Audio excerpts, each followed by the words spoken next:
Hello and welcome to The Promised Land, a show about Manchester United and part of the 90 Min Podcast Network. I'm Scott Saunders, joined by Rob Blanchette, as per usual, as ever. And I'm going to be up front here. Me and Rob are quite happy today, given everything kind of going around Man United off the back of, we last game lost to Nottingham Forest, but there's just a feeling for me and for Rob as well that we're on the right path, maybe, finally, because Sir Jim Ratcliffe, Dave Brailsford have been visiting Old Trafford, holding meetings with staff members, doing the pitches with staff and football players and manager and this kind of thing, saying all the right things. And after years and years of making the same mistakes, it seems like some people are coming into the club with the right ambition and the right reason. Rob, how are you feeling? Quietly optimistic. And I think, again, we use the P word all the time, process. And I get that bores a lot of fans. Detail can be the dullest part of football, can't it? What you want is the ball to go in the back of the net. But you got to follow the process to get there, haven't you? And there's no doubt about it. The fan base divided about Jim Ratcliffe over a long period of time. Now Jim Ratcliffe is in the building. Jim Ratcliffe is speaking to the players. He's speaking to the manager. He's turned it into an open forum. So, yes, you're waiting for Premier League ratification, etc., etc. But you've now got a billionaire that supports Man United, that loves Man United, and said that for a while behind the scenes, who is now, I think, going to show his hand a little bit more. So that's why I'm optimistic, Scott, because I think we've backed the Ten Hag project for 18 months, and I think we still back Ten Hag. We like him as an individual. But this is a clean sheet for everyone now, isn't it? Clean slate. And you've got to now prove yourself at Man United. And I think that's the only way you can be. In an elite business, in an elite football club, results matter, performances matter, but you have to be able to dig below the surface, haven't you? And I think this is what Inos are doing now, is that they're going to put in a process and a system where they can appraise every part of Manchester United. That's something we've not ever had under the Glazers, Scott. It's always been a little bit of feel and fumble to try and get your way around a football club, and it hasn't worked. Yeah, so Dave Brailsford and Sir Jim Ratcliffe held essentially an audience with each of them around Old Trafford on the Thursday now, I think it was. Yeah. Wednesday or Thursday. I'm losing track of my days. But that is already more than the last incumbents of the sporting project direction. Yeah, Joe, it's more than Joe Glazer really. Did. Yeah, they made some appearances here and there at FA Cup finals and big matches and this kind of thing, but very rarely. And as much as they said that they would start to be active and present, they were not. And now we're seeing a person coming in, Sir Jim Ratcliffe, that is, with the intention, as he said to a group of people, to bring success back to United by creating an elite environment. And it seems like, for me, it depends on your time horizon. Obviously, for the rest of the season, that is anybody's guess how that's going to go. But for once, for me, it seems as though if that doesn't go right, for whatever reason, it will be replaced. This process will be replaced with better planning. And I think it's going to take a while. It will. And I would say everybody listening to this, regardless of what you think on Ratcliffe or Dave Brailsford, Inos, this kind of thing, you have to be patient with it. We've been saying be patient for a long, long time. But actually now, I have a bit of confidence that where United might be going is not further down. It might be a trend reversal. And do you know what? That's exactly the idea for Ineos here, is a trend reversal. They're looking at things and they're saying, we know that this part of the football club is toxic. We know this part of the football club has completely fundamentally not worked. Yes, we recognize that United have done X amount in commercial revenues over a 10, 15-year period. That's not kind of why we're here. And that's obviously, that was a big buzzword from the stage show really here, was that that Jim Ratcliffe's kind of said, I'm not in this to make any money. Like, obviously, Man United makes its money, and I will, I own this amount of the football club. My job here is to win and to win football matches, to create that elite environment. That's been the Inos plan. I think every business they've gone into, they've had the same focus, that they go best in class, they restructure, they try to find ways to win, and then they get there somewhere down the line. I understand that United fans will look at this, and it's a strange way of doing business, isn't it? Is that someone comes in with a quarter share of a football club and then runs all the football side of it. But it's also fairly crystal clear, Scott, in terms of aspiration and how they want to do it. It's not a big deal in terms of that. So I like it that they've turned up in the building and spoken directly to the players and the manager and said, okay, it's cool. We're here to support you, but let's see what you can do. The challenge now goes out to you guys, because let's be honest, Scott, United have failed in the last few months on the football pitch. Last year was a success for your plans to get in the top four, and you won a trophy. But every season it's reset, isn't it? And we're in a middle of a bad period.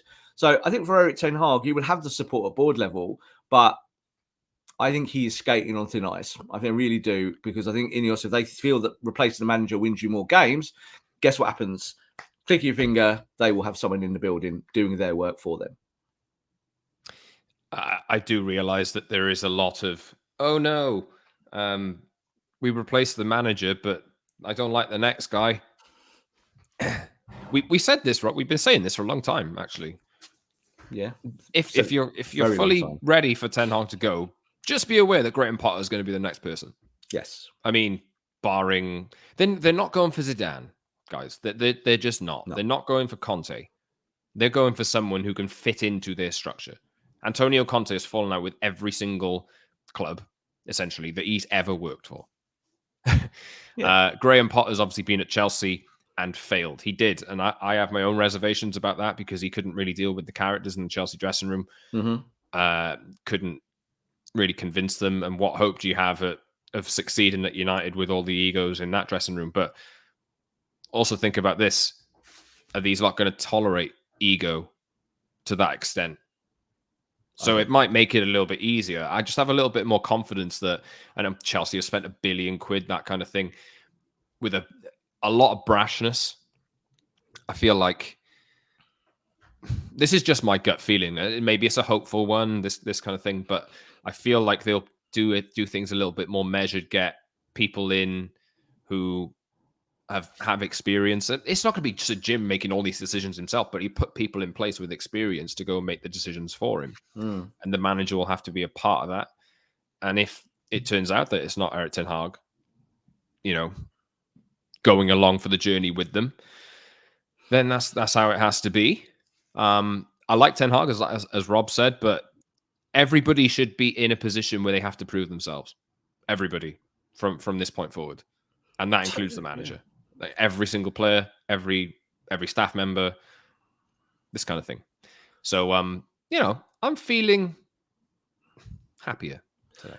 Yeah, I think it will just be run like a proper football club now. And it hasn't been. And this is why you have failed so miserably over the years, is that you've bought players, you've recruited really badly, you've had managers, you've sacked managers, you've kept going through that process. But now you do have an entity at the very top of the pyramid that will give direction and support. Those two things are really important from management. It's not just about being dictators and saying, we'll do this and do that. There is part of that.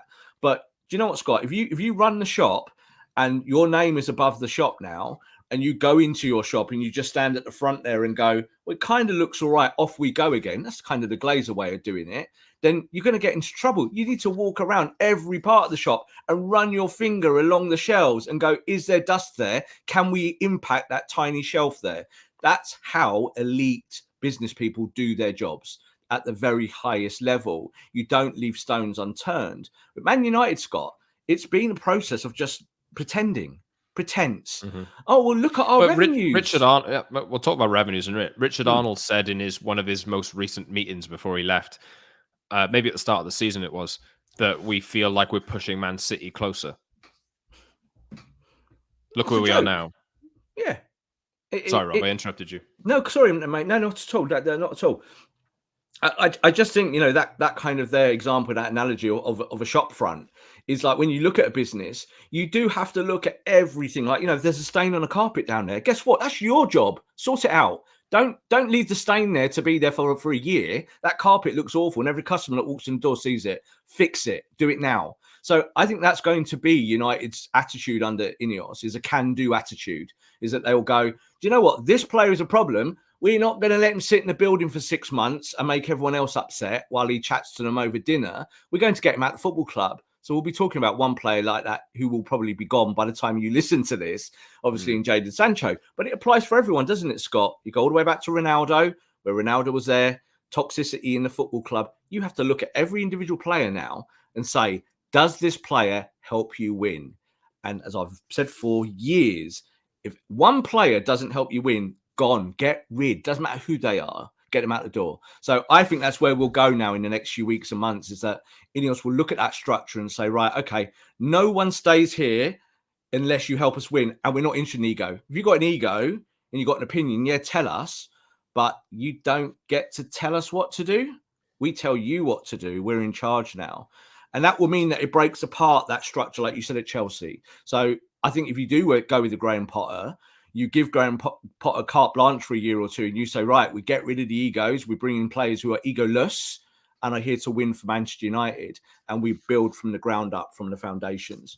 And I think that's kind of where the crossroads is for Ten Hag, because he has to win games to convince them that he's the guy to do that. Just on, you mentioned revenues a minute ago. And I know that there's a lot of criticism for maybe some people. Oh, he's just here to make some more money out of United. Ineos, according to their website, generate revenues of $65 billion. Or have generated revenues of $65 billion, whereas Man United's expected revenue is about 650 million quid a year. Yes. Really? Tiny. It's an absolute tiny. Maybe I'm not. Maybe I'm taking the whole figure from Ineos versus versus United, but yeah, Sir Jim obviously has put 1.3 billion or however much has been into United to take the stake that he's got. Yeah. But I think what he reaffirmed in his meeting was how much like this is not about the money for him, and it's about, as we said, Rob, it's about legacy, this kind of thing. So he's actually gone, and like various reports have suggested that he said the football team's been failing for the past decade along these lines, and the Ineos era is determined to bring success by creating an elite environment, and Old Trafford and Carrington improvements, as well as the $300 million of additional funding, which he's put in already, is only the start of the support that he will be providing. We've already mentioned in the past, and of different appointments. Jean-Claude Blanc's been there with United, with the representation over the past few days. There's been pictures eking out on social media over the past few days as well. And obviously, it's now pretty common knowledge that he wants a sporting director, an experienced sporting director, and a head of recruitment, as we've been saying for about 6 weeks, 2 months. Feels like a long time, yeah. Yeah, so I think that's pretty much accepted out there now.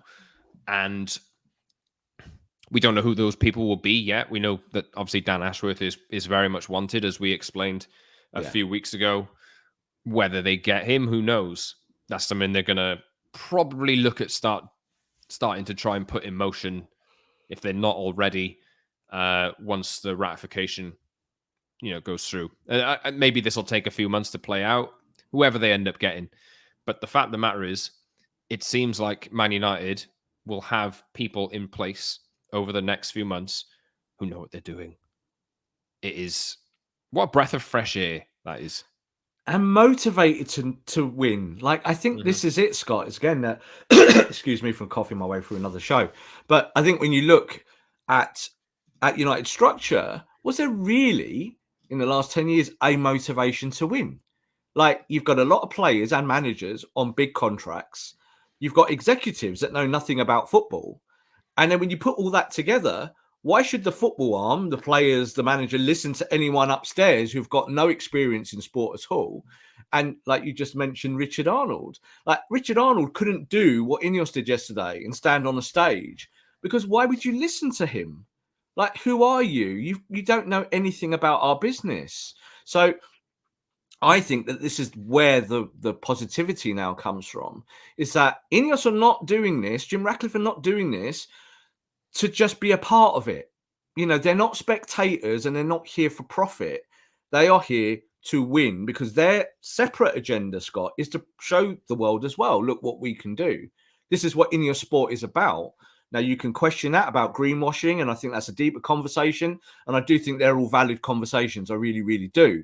But the core of this is a billionaire, the second richest guy in the country, who's been a Man United fan since he was a kid, wanting to kind of show that his last stand at Old Trafford is to rebuild the building, rebuild Manchester United, and to win. And when I'm leaving this planet, I'm leaving this football club as the dominant football club once again, and that's my legacy. So I think United fans are on board with that. Like, I think United fans that want to win are all right with that, Scott. Like, you can talk about the politics too blue in the face, but I think that setup is where fans are accepting that this is this guy who's going to put his money in now, and we'll judge him as we go along, won't we? Like, you know, if he makes bad decisions, we will call it out. We're not here to, fly the flag for new owners. We're here to fly the flag for Manchester United and represent the football team. So that's where we stand. So I'm all right with that. I feel good at that. And that's why months ago, we've always said this, Scott, that we wanted someone to be in charge in that manner. We'll see how this unfolds. But you can subscribe wherever you get your podcasts and watch us on YouTube, the Promised Land and Manchester United podcast, like this video and every one that we've ever done. Subscribe, yes, leave a comment, hit the notification bell so you never miss a show as well. Just a big thanks again to everybody who continues to stick with us, watch us, get in touch with us on social, comment on the show, this kind of thing. We do see them, and it's kind of nice. And hopefully we could be moving in a New Year's resolution. Maybe we can be moving in a positive direction and speak more positively in spite of stuff that's happening on the pitch. Bigger picture, things might be getting better. And when Rob says dominant force, they're not just going to assume the position that United were in the 90s and the 2000s. No. But at least you're back in that conversation. I think that's all anybody can ever want. No team's got a divine right to win the league every year. No. But just if you do everything that you can do in order to put yourself in that position, Jurgen Klopp's won one Premier League title, one Champions League, and he's been there for 7-8 years. Yeah, he's God in Liverpool because he's put them in that conversation. I was about to say, use that as the example, because this is not about just usurping Manchester City. Like, Manchester City's project going back has had a lot of investment, has had a lot of structure, and they went down the football route. And yes, they are, the kings of the world now, aren't they? As the treble winners. That's your aim, but your real aim is to go catch Liverpool and Arsenal. Because Arsenal have kind of shown, they're a grand old football club in the 1970s, 1-0 to the Arsenal playing the offside trap. Here you go, go through the Wenger years, have some success, but then fall off the mountain. Liverpool, exactly the same. Do you know what I mean? Going through the 80s and the 90s, dominant force, then falling away. Man United have absolutely followed that structure, haven't they? That's what's happened to them, is that they dominated for 25 years. Now they can't win anything, maybe some minor trophies. So I think they're looking at Liverpool. They're looking at kind of the Fenway project there. And they look and they go, right, we can do this with structure and with expertise. Might take a bit longer, but we can get somewhere where we're then now talking about top 2, top 3 comfortably. And that means that if City fall off a little bit and we go forward a little bit more, guess what? We've got a little bit of parity. That's where Arsenal are, aren't they? People are talking about mini slumps for Arsenal at the moment. Sorry, Arsenal's still there in the conversation to win a title, aren't they? And Liverpool, I don't think they've been fantastic, but there they are at the top of the tree because they're managing their resources. So that's what I want, Scott. I want a Man United that manages its own resources properly. Do you know what I want? I want to be able to talk about a manager's position and whether he should be in it without any other circumstances affecting his position. Totally. Yeah. without the political jargon that goes swims around at the top of the pool at Man United, because you just sink so fast. And this has been the problem, is that managers have been sacked through that process, through results and losing games and issues with players and all of this. And this is why I don't live in the player power world, because I think if you run a football club properly, player power does not exist. It doesn't. You hold the power. If you don't like players that don't do certain things, don't run around, don't score you goals, guess what? You got the chance to get rid of them always, every day of the week. You can move that. You can ring an agent up and say, get your player out of this football club. We don't want him anymore. And you can start a process to get rid of them. So that's what I want here, Scott. And I think Ten Hag will appreciate that, is that he's not stupid. He understands that results will keep him either in his job or lose him his job. And I think that's where he is now. He'll also be totally aware, Scott, of the rumours around Graham Potter. He'll absolutely know that Graham Potter is sat there, maybe wringing his hands, going, I'm ready. Like, you ring, I'm waiting for the phone call. And yeah, in the meantime, another job might come up and I might look at that and go, okay, let's do that. But that's the guy they want. And that's where we're going if Erik Ten Hag fails. Got two big fixtures coming up here now, Scott, in Wigan and Tottenham. They are very much must-wins. Like, I know we've said that so many times for Man United, but he is now performing for his job in front of these owners that are going to be visible at football matches. They are not going to hide away in islands across the world. They're going to be at Old Trafford, and they're going to be talking about redeveloping Old Trafford and redeveloping this team in real time.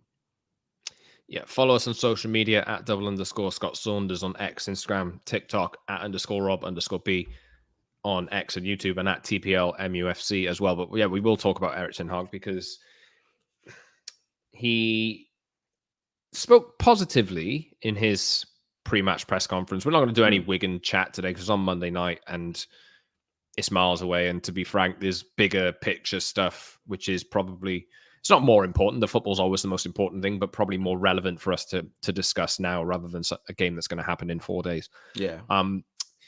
Ten Hag said the meetings, essentially, I'm paraphrasing, but the meetings were positive. They agree on a lot of things, but we had some debates about how things should go. Maybe that's just it. Maybe they did debate. I don't know. But maybe it's a choice of words that he's maybe got wrong. But it's debate is healthy, right? Totally. But at the same time, obviously, there's been a lot of speculation really about. It's pretty well documented about how Ten Hag has wanted his say on transfers and this kind of thing, and the players that he brings in. And obviously, United have gone so far down that road that they've signed a lot of players that Ten Hag has previously worked with, and now they're turning out to be duds. But what will happen at some point when we do get a new sporting director, a new head of recruitment, as is with modern football nowadays, I think a manager should be a part of that decision-making process about which players they sign, but that manager should not be in charge of transfers. You know, no. This isn't the 90s. This isn't the early 2000s. This isn't Sir Alex Ferguson, this kind of thing. And I think a lot of us were advocates for Ten Hag taking some more ownership on that when he was appointed, because we knew of the structure above him. Yeah, totally. That's exactly what. Like, because you can't change anything else. It was the next best thing. It was the next best thing. Yeah, so totally. Where if people are to throw in your face, oh, you advocated for Ten Hag to get all this transfer power, and you know, these haven't worked out. Anthony's transfer was an absolute disaster. This kind of thing, but you asked for that. Well, because it was the next best thing from installing a sporting director and a head of recruitment, which is now what United appear to be doing. So that process changes. That is going to work along the lines of how a modern football club should work. Yes. You're moving towards a massive... Brighton are a great example. Man City are fantastic examples of how recruitment and planning and integrating the coach works in modern football. If United can, I'm not saying emulate that kind of structure, but just move into a modern way of thinking along those lines, they should be much better off. But it's going to take a few years because there's a lot of contracts, which we'll talk about in a second as well, which need to be dealt with. But Ten Hag now is in a proving ground to keep his job, and some things that might happen, in the next few months might be going against what he previously agreed to. And if that turns out to be a real problem, then maybe we do have a problem. Mm-hmm. But for the greater good of the club, no manager should have that much power. Totally. And I think that might be where the crossroads is a problem with this manager, is that he was recruited and brought to the football club to kind of do this quasi director of football stroke manager stroke everything role. And that was the role he wanted. You know, he went to Man United to his job interview with a big, thick dossier saying, this is why your football club is really rubbish. And this is what I can do for you. And he wanted that responsibility. He understood the structure under the Glazers and what his job would be. But I do think here, Scott, that he will be having stripping back his layers of responsibility, because every football club does it the same way, or proper football clubs. You don't have a manager anymore. There's no such thing as a manager. They're coaches, head coaches. Your job is to look after the first team. And your job's not even to look after the youth team anymore. Like, you don't look after the 16-year-olds and develop them, do you? I remember when Louis van Gaal came to the football club, and he was questioned about exactly that. And they said, you know, other football clubs, you've built the academies and you've done this and you've done that. And he was like, well, I'm here for 2 or 3 years. Why would I be bothered about that kind of stuff? I'm here to win, and I'm the head coach. And that's where we were at that point in time. I think when Jose Mourinho came in, you know, classical head coach, they gave him Ibrahimovic, Pogba, Mkhitaryan, Bailly, all in the blink of an eye, yeah?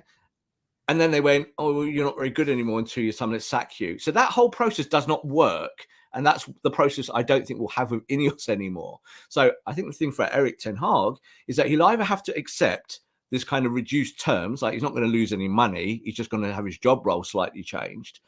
But I actually think that's all right. I think, you know, I don't think he should be going to Holland to recruit former players or players that he liked in the Eredivisie. Like, no, it works to a certain extent. But if you want to keep moving on, how can you be a manager and build a whole football club? Like, it's impossible. So I like the idea of him being the head coach, and that's it. You know, he can communicate with Ineos, and then Ineos make those sporting decisions. Just as we record this, Simon Stone from the BBC has updated the BBC Sport live blog with a line. So Dave Brailsford told Man United staff that Ineos will take over the club's football operations. So that is pretty much as... Yeah. Outside of an official statement, that is pretty much as official, as you can get, really. Yes. So anyone saying, "Oh, well, Joel Glazer's actually going to have the final decision. What's actually going to change?" Just have a bit of faith. You know, that Ineos would not be buying as much of a stake in Man United if they were having to answer to Joel Glazer. They simply wouldn't. Doesn't make any sense. Do you think these billionaires work like that? Do you think they're just like, they know that they have to do certain amount of dancing on the dance floor to get where they want to be with people? But we know what this deal is, and the deal is you put 1.3 billion in, and you're buying the football team. So he's bought the football team. He knows that it's his football team. So of course the Glazers will be there in name on the board, but as we're seeing in this moment here, and it's an important moment, Scott. You know, turning up at Carrington, turning up at Old Trafford and saying visually, this is our place now. It's not the guys from Florida. Like, yes, they'll take some of their profits, but we're actually telling you straight, we're not interested in profits. We're not here for profit, because I make billions out of that oil petrol horrible company over there. That's what I get my money from. That's where I make my cash. And I'm going to put this cash now into different sectors. And of course, football is one of them. So this is what he's doing with Man United. I always think, Scott, as well, with Dave Brailsford, the fact that he was there in the initial talks in the very first days when they turned up at Old Trafford to do that photo shoot, really, was that it was pretty clear with Ineos, their strategy. And they were like, if we can take this over, we think we can make this good. Like, we believe the resources are here. It's just that they're being used wrong.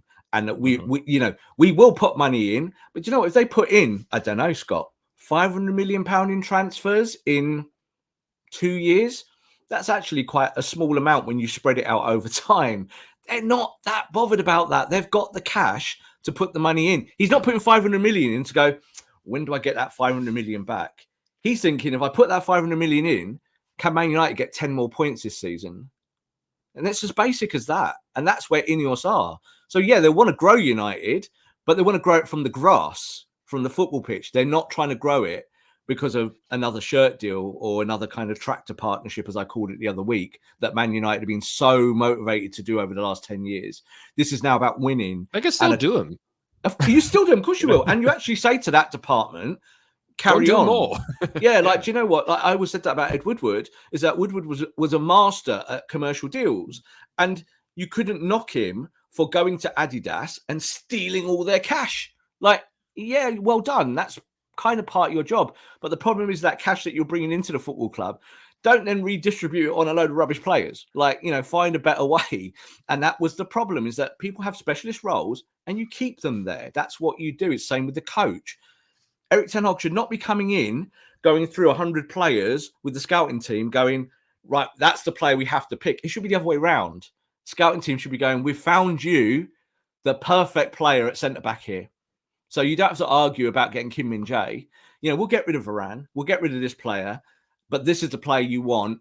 And this player we've seen at other football clubs. We've looked at all of them. We've talked to the clubs, looked at their methodology, how this player is developed. This is the player you want. And then Ten Hag can have his say. It shouldn't be the other way around. It shouldn't be Ten Hag telling a recruitment department, go spend me a few £100 million on these players. Oh, I like Anthony because he's paid for me. So whatever the money, 80 million, 90 million, whatever you want to, you do it, just get me the player. That's not a great way of running a football club. Yeah, so Ten Hag is in approving. Yes, the good thing is Casemiro, Lisandro Martinez back in training last few days. Yeah. As much as you can criticize Ten Hag, yeah, United have had a lot of injuries, and he's probably had to deal with.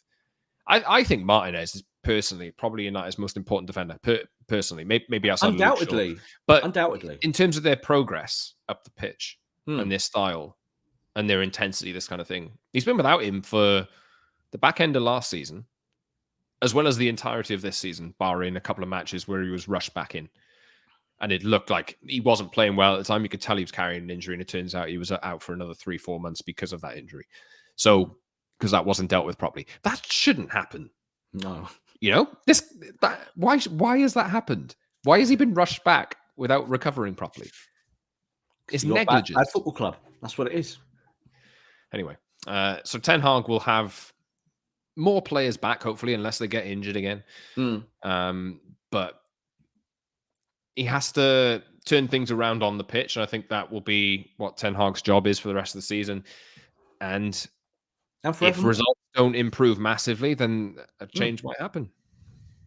Yeah, a change will happen. A change will happen if he can't win games. Like, I think the other side of this, Scott, in the last 2 days of Inos being in the building, as I call it, is that they're making it crystal clear that this is an open process and that the only goal here is to progress and win more football matches and win more trophies and go in that way. And I think anyone that stops you doing that, whether that be your manager, an individual player, whether it's Kath on reception, that she ain't doing her job anymore, and it'll be like, Kath, we've loved you for 30, 40, 50 years, but do you know what? We need someone else on reception who can man these calls better than you. Then I think they're gonna do that because they've got this clean slate. So with Erik Ten Hag, he's going to now be doing, really, let's be honest, a different role. He's now the head coach of the football team. He's no longer the manager of the football club or the kind of quasi-director of football. He might like that. He might hate it. Who knows? But if he doesn't win football matches, there's nothing more sure in football that you get sacked. Nothing more sure. They're not going to stick with someone unless they're seeing real gains behind the scenes that this manager is adding value to their project. And let's be honest, I think the jury's out on that. I think United fans are a little bit like, we like Erik Ten Hag, but the football isn't very good, is it? That's exactly what Jim Ratcliffe will be thinking. Just get ready, because Graham Potter's going to be next. It's Graham Potter. Like, there's no doubt about it. I called it a done deal, and I'm sticking by it. Like, he's their guy. He's the guy that they will look going forward to be someone that progressively can take Man United forward as a head coach, Scott. And there might be someone else that jumps in the scene that they develop or grab and go, actually, we like that guy. Like, you just said about director of football, and we've talked about Dan Ashworth a lot. It could be a Dougie Freeman. It could be someone like that where they go, oh, this guy is maybe not at the top of his stock, but we actually really like his body of work for several years, and we've had an eye on him, and we'd quite like to take him and drop him into our project. That won't get people excited, will it? And I think that's where we are with the manager. You're not going to get a Mourinho. You're not going to get a Van Gaal, these Hall of Fame coaches. You're going to get someone who works with an administration. It's Graham Potter. I think Inos would like to take him and develop him over like 10 or 15 years to be one of their guys strategically. And that's kind of where we stand with this football club. You're not getting a sexy manager off the back of this. Maybe De Zerbi. Hey, Graham Potter's sexy manager. You see his glow up, Rob? That was my I think I've said this on the podcast already. My Christmas party just back end of last year. Yeah. My mate from work went as Erik Ten Hag with the flat cap. I went as Graham Potter. The joke is Man United's current and next manager. Yeah. It's going to happen. I was worried at Chelsea with Graham Potter, you know. It's like when he went to Chelsea, he immediately had a style makeover. And I was like, don't do that. Don't go there and be all West London. Like, go there and be you. Like, you're there because so wear your horrible top, be like you did at Brighton, wear your tracky tops, and say, yeah, I'm a tracksuit he's got manager. To look the part, man. He's got to look the part. Oh, look, like we've talked before, haven't we, about beard styling off camera. And yeah, you go and do it because you want to do it for yourself because you sit in front of a screen. And poor Graham Potter, he's there, complete redo on everything he looks like, but your football's disastrous. So it's kind of like, get the football side right. So I'm not interested in image. Like, I know at Man United, we're obsessed with that. I think, fans are as well, and the club is. But I do think someone like Graham Potter will fit strategically what Potter or what Ratcliffe wants to do. And that's not just feelers or intuition. That is something that is tangible behind the scenes. And we'll definitely hear more about that if United lose football matches. I think that will happen very, very quickly if you lose the next 2 or 3 or it looks terrible. Subscribe wherever you get your pods. As I've said already, leave a comment for us on your thoughts on Graham Potter. Mm-hmm. Because just get ready for it. I'm just telling you, just get ready. Like if you're in the camp of shouting for Erik Ten Hag to leave on social media, just be aware of what's coming next. That's all I'll say. Just be aware. Anyway, it's like the voice of doom here. Like, what's coming. So do you know what? Someone actually tweeted us.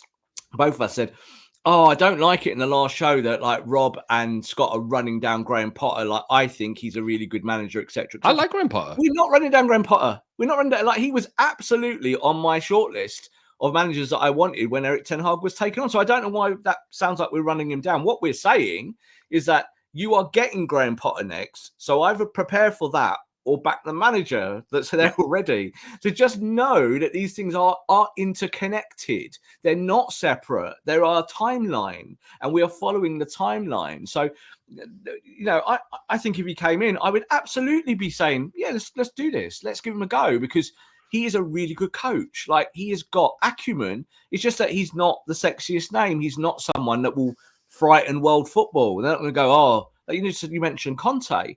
One thing Inos will look at Conte with and go, he's taken loads of money out of every football club he's been at because they've had to pay him off everywhere. And that's millions and millions and millions of pounds. Well, we won't do that. We're not doing that with that guy. He might win you a trophy one year, but then the next year he's taking 10 million quid off you in wages and walking out the door, a bit like Mourinho used to do and still kind of does. But yeah, Potter's the guy. Potter will be the next one in tow. And we will be having a more salient project. They'll be trying to slow it down and try and build the football club one brick at a time. It's probably the right thing to do. This house has blown down so many times, Scott. You've got to make sure it doesn't do it again. Just on Graham Potter myself, I like Graham Potter. I think he got a really raw deal at Chelsea. But there was a lot of circumstances out of his control. And I think that United should, if they are to do a similar kind of thing, in the sense of, like, I think the way it was referred to me, like this, the way they're going to structure things is like Chelsea, but a bit scaled back. Yes. In the sense of not as many people making decisions, not as many people doing the same job. I think Chelsea have 2 sporting directors. They had like 4 at one point. you don't need to, but like a concentrated group of people who are doing the right thing. And I think Graham Potter made a very, very big point, quite often saying, I'm not really part of the decision-making process on transfers.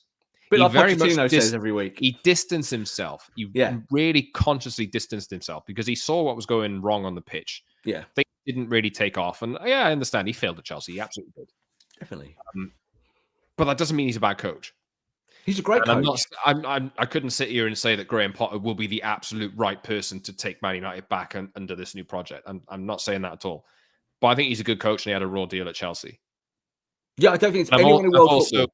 Yeah, just another thing as well. I've also said on this pod, Graham Potter had a history at Brighton of making them play good football but not finish chances, which is akin to United, really. They don't make as many chances as you'd have liked, but the conversion rate is still awful at present this season. So what's he actually going to affect and change?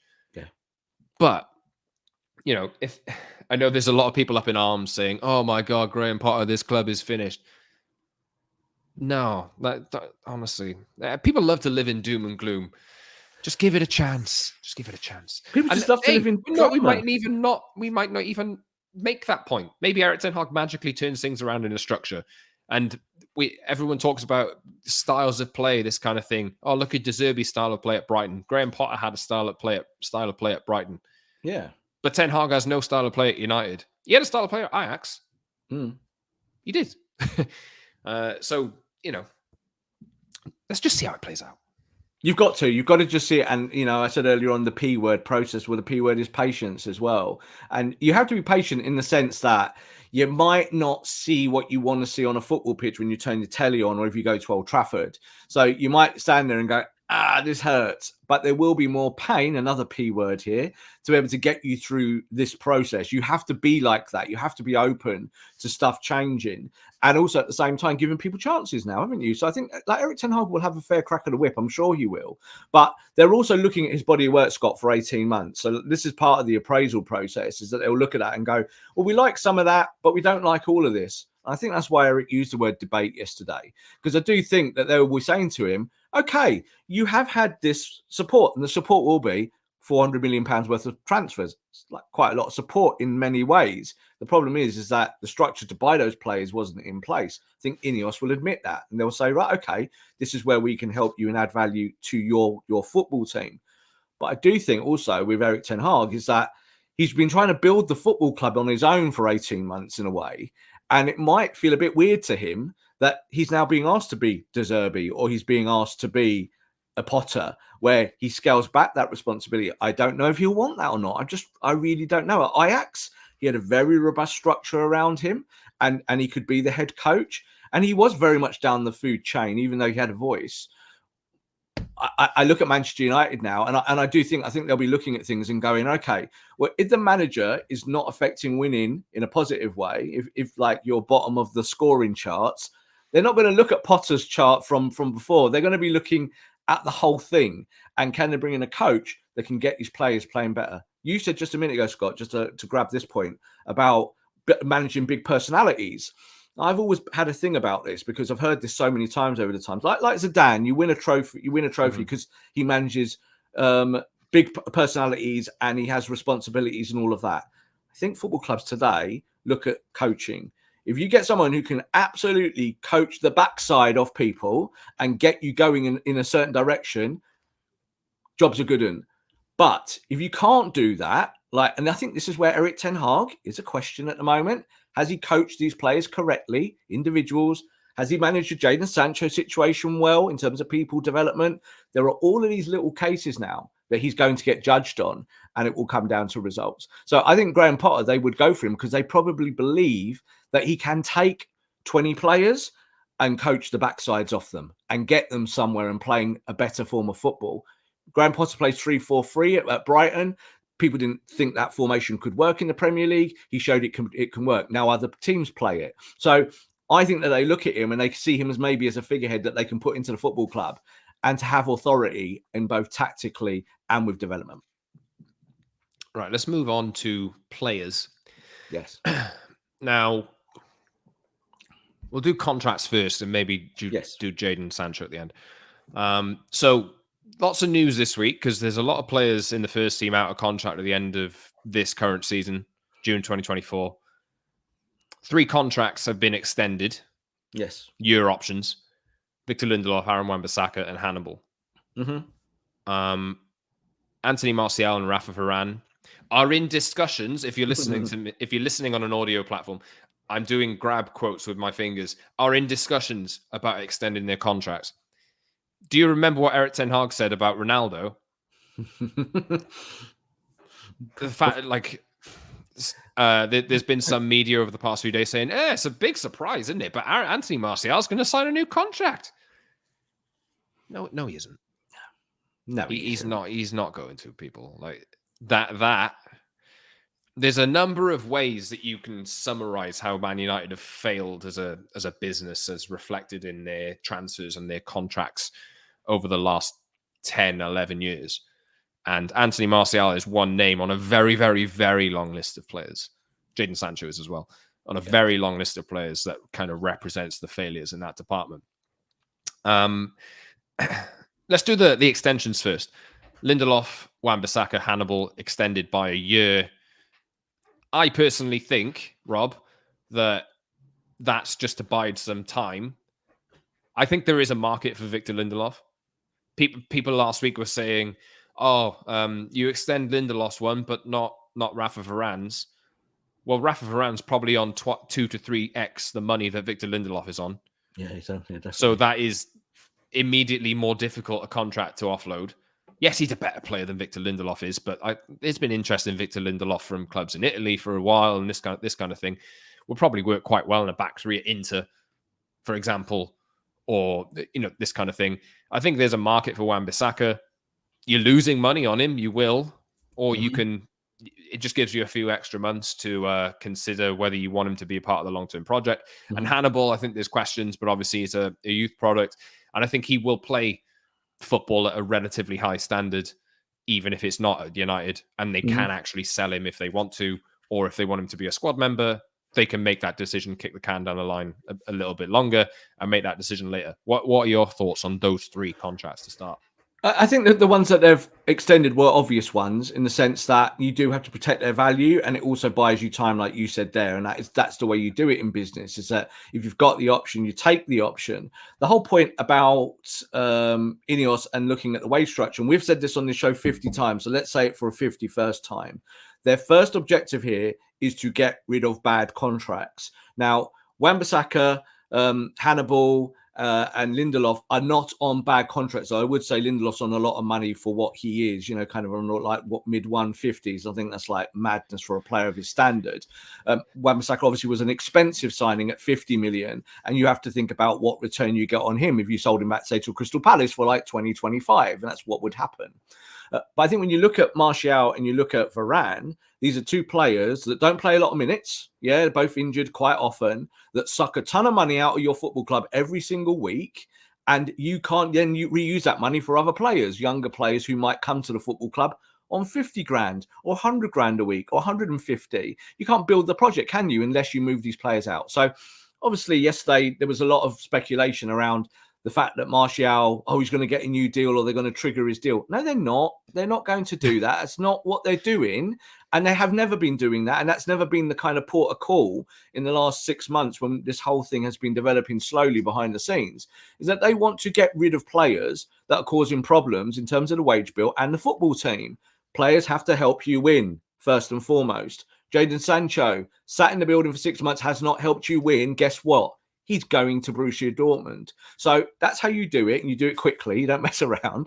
Ineos are in the building. Ineos have gone, right, goodbye, Jadon. And obviously, that's one thing. But they'll do the same to Martial, and they'll do the same to Varane. I think the other thing is, Scott, is that Varane and Martial both know that as it stands, they're not really favoured to get picked. They're not starting games. They're at the end. Anthony Martial's been ill for 3.5 weeks. He's been ill for like 3.5 years. This is the problem. Actually, that's true. Yeah. The problem Since is, he signed his last contract, he's been ill.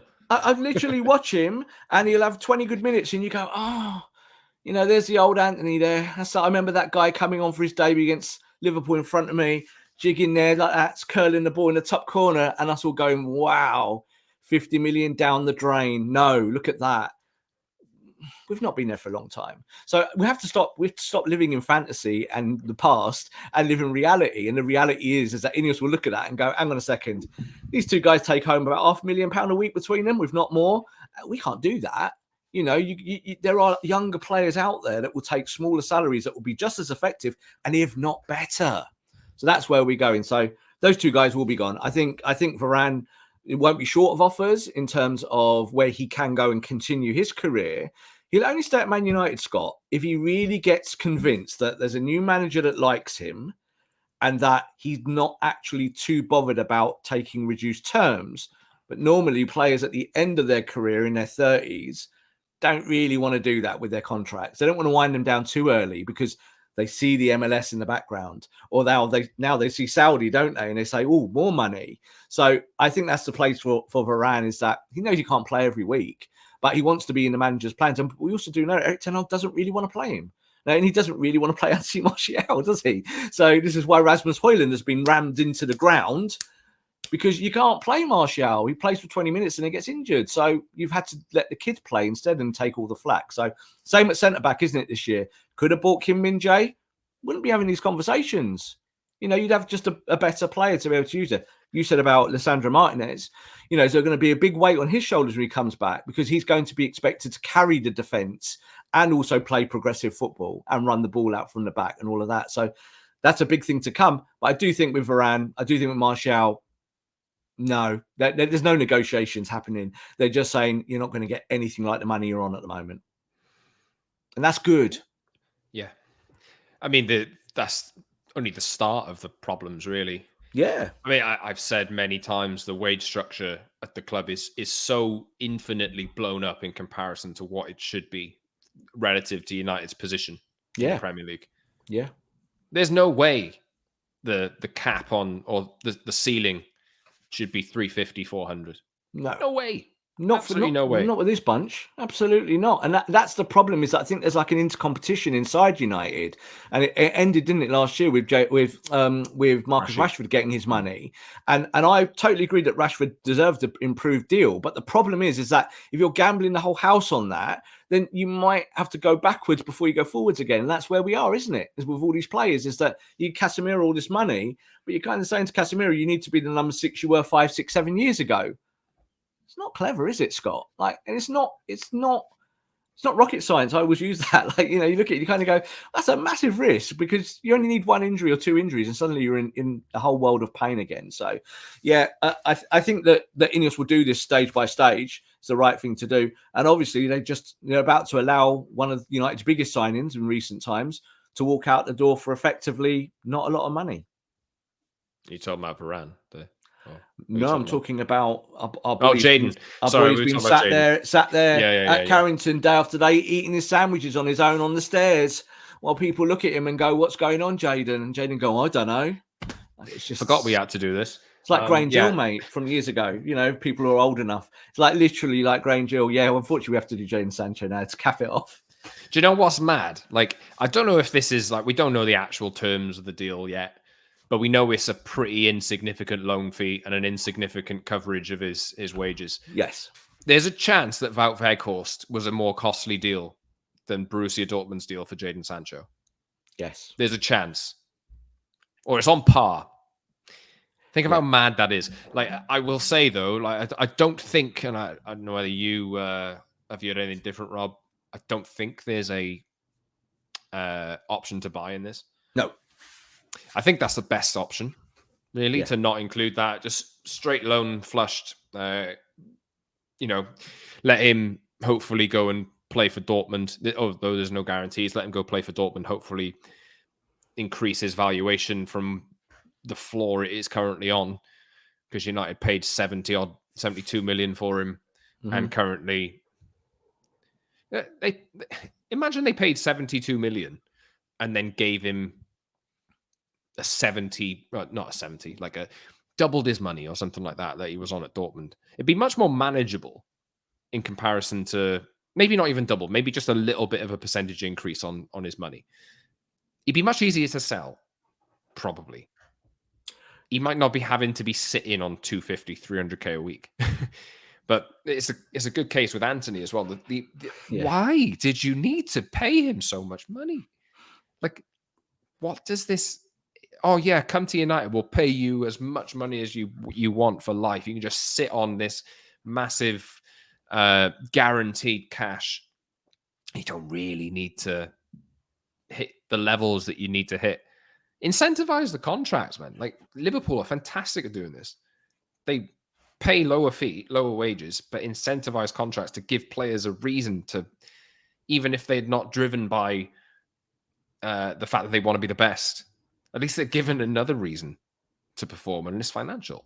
Yeah, Like, the maybe reason, not the best way to do it, but it is really. It is. the reason should always be to win. That should always Yeah. be the reason at a club like Man United. Like, this is the problem is with the structure. I think we're going to have to kind of put a cap on Jadon Sancho, because I think this will be the last we speak of him for a little while. In the sense that I think when you look at Jadon, I still believe, from the bits that I know, is that United and Ten Hag have not dealt with this very well. Not at all. I do put the blame solely on Jadon Sancho. I think Jadon Sancho had the method and the opportunity and everything to go and do what he has to do on a football pitch. But I do also agree, Scott, like you just mentioned Anthony there, that maybe he doesn't feel he's been treated properly. Like, Anthony gets in the team, has no goals, no assists after the last 30-odd games or whatever like that, and gets picked. And Jadon Sancho was treading a different line. I do believe that Erik Ten Hag didn't want him at the football club. But where are we today? There's no way that you can sell this player anything close to the value that you bought him for. There is no way that any football club will pay him the wage that you decided to pay him for. But I think we also must say is that when we bought Jadon Sancho, we were all very excited. Yeah, we all felt that Jadon Sancho could be your next number 7. He could be the guy that takes the club forward. And we have all been proved wrong. So there's egg on all of our faces when it comes to Jadon Sancho. But going back to Dortmund, who are in a bad moment themselves, kind of 6th in the Bundesliga or something like that, around there, kind of trending towards mid-table. For them, this is an opportunity to take a player who was once a hero there and kind of almost rehabilitate him. So if he has a good 6 months at Borussia Dortmund, do you know what's going to be happening, Scott? If Man United trend the wrong way and Erik Ten Hag gets sacked, and we've just said that is a real possibility, Jadon Sancho will be back at Manchester United. There's no doubt about it. Do you think that? Do you think this? Because yes. I wanted to ask you this question actually. Obviously, he's got a massive contract. The way that he has point blank refused to apologize and thinks that he's right. Should that behavior be tolerated by a group that is coming in trying to raise standards? Do you think the fact that he's done that to any manager, is that an indication that that's not the right attitude that you should have? I don't know. I'm with you. Yeah, I'm totally with you. Like, I agree with that aspect, but football is a weird world, and I'll put it into this context, is that Dortmund are more than happy to have Jadon Sancho back. They're not telling Inos that this is a problem case. They're going, well, we know this guy. We can make him play good football, so watch us. We'll take him for 6 months off your hands for pennies. We're not going to give you a big fee for him. You're going to pay his wages, but this is better than him sitting at Carrington, stirring the pot and making things wrong. I do think that the biggest problem at Man United between Jadon Sancho and poor form, somewhere in the middle, is Erik Ten Hag. Somewhere in the middle. Ten Hag has not been able to get the best out of this player, and this player truly believes that he's been besmirked, is that he's not been given a crack of the whip. That's why he did that stupid tweet. Now, millionaires shouldn't do tweets like that and ruin everything, because he's kind of ruined his Man United career. But one of the most consistent things that's come out the back of this story, Scott, is that Jadon Sancho believes that he's in the right place at Man United. He believes that he can have a career at Man United. He totally still believes that. But he was like, I'm just not doing it with this guy because I disagree with him. He disagrees with me and he's the boss. And yes, I should adhere, but I'm not going to adhere because I've got an attitude or I've got a chip on my shoulder or I'm not happy. And I don't need to, because you know what? I am a multimillionaire. That's fine. I don't need to bow down to the guy, to the man. So I think the problem here, Scott, is that if Erik Ten Hag was definitely here for the next 5 years, and none of this is a conversation, is it? It's just what it is. But I don't think that's the case. I think in 2 games' time, we could be talking about Erik Ten Hag being sacked. And then it all opens up again, doesn't it? Because if Jadon Sancho goes to the Bundesliga, gets you, 12 assists, 15 goals, he's coming back to Man United. There's no doubt about it. Or someone will buy him for at least a decent fee that you're then recouping. You cannot give Jadon Sancho away. This is not a free transfer. This is not like a Varane who's not fit. The only reason Jadon Sancho hasn't played is because of disciplinary issue directly with one person. That's the manager. That's that. And a lot of players at United are not happy about it. They've backed Sancho, and that tells you a little bit. Because I think even though we've heard about, Nemanja Rakic talking about Pogba and talking about Sancho and people turning up late, that's not always the full story. There's always a wider consensus. And I think Inos will be willing to listen to everyone. I think Inos will be going to Sancho's camp. Yeah, I agree with that. I think they'll be going, all right, tell us what's happened. Like, you tell us. And they'll be going, well, hang on a second. Now we see a pattern of behaviour with certain players, a manager, and the manager does pick Antony over other players. But, we look at Antony, we think Antony's rubbish, but we like Sancho. Sancho could be an asset for us in terms of the wider market and winning football matches as well. Antony doesn't feel like that at 80 million, does he, Scott? This is the manager's choice. So I think if Erik Ten Hag walks out the door for any reason, don't be surprised if then Sancho walks straight back in with a new manager who then suddenly gets form out of him. And we all go, oh, God, that tweet, what a disaster that was for that manager. It just wasn't managed properly. I'm with Erik Ten Hag. Discipline comes first. But you've also have to have flexibility that you've had with other players. Antony had quite a bad off the field thing happen recently, didn't he? And yes, nothing was proven. But the manager backed him every step to the way, held his hand. And within a week, he was back in the team. That was it. Because that's what Ten Hag wanted. Didn't happen with the tweet with Sancho, did it? So I get that. I know that some managers like players and others don't. And I don't think Ten Hag likes Sancho. It's just the bottom line. And Sancho definitely doesn't like this manager. Personalities clash. I was just going to say, he's not the only loan deal they will have to deal with in 4 months' time. But we'll leave that one for another day. Well, that's coming, isn't it? And I think the thing is with that's different, but there are similarities. Is that if you take someone away and blow up his value and then you can get some money off back of that, that is better than just cancelling contracts. And they're not going to cancel Jadon Sancho, are they? They're just not going to do it, but they might have to take a huge hit on it. Let's say it goes wrong at Dortmund, Scott. Then you're going, no, we don't want them back in the door here. And do you know what? Someone's given us 25 million and we're just going to bite their hand off it. Juventus, 25 million? Yes, off you go. We'll take that because we'll take the hit. I think they'd rather he came back and got 20 goals and 20 assists next season for Man United and maybe under Graham Potter. Right. Long show today. That excites everyone, doesn't it? Long show today. Right. Thanks for listening. Any final thoughts? No, I think we're going in the right direction. And I think this is the only direction you can go under these new part owners. And let's wait and see. There's going to be so much, Scott, unraveling now in the next few weeks. That's why I said to you today, we won't even talk about football half the time. We'll just be talking about what's going on behind the scenes and what we know. Yep. Thanks for listening. As I said, thanks to Rob. I've been Scott from the Promised Land. Subscribe wherever you get your pods and follow us, watch us, subscribe to us on YouTube, Apple, Spotify, etc., for video and audio. And like the video, leave a nice review as well on the audio platforms. Give us a 5-star rating. And I never say that, but yeah, that's quite important, actually. 5-star rating, subscribe to the channel, leave a comment on the show for us. Get in touch with us on social media too, at @Scott Saunders, at @Rob_B, and at TPLMUFC. And until next week, we'll be back to talk about what United managed to do in the FA Cup against struggling League 2 outfit, Wigan, League 1 outfit, Wigan. Rob doesn't feel great about that, but we'll see. I'm a bit worried about that. We'll see. That one's for next week. But until then, maybe by the time we record, likely by the time we record next, Jadon Sancho will be a Borussia Dortmund player, and maybe we get a few little extra tidbits of information coming out into the public eye as the big rebuild might actually finally be starting. Maybe, finally, hopefully. So don't get too down about it, would be my advice. And if you've made it this far, an hour and 3 minutes and 17 seconds. Long show. Podcast, thank you very much. Until next time, from Rob and Scott, this has been The Promised Land. See you soon.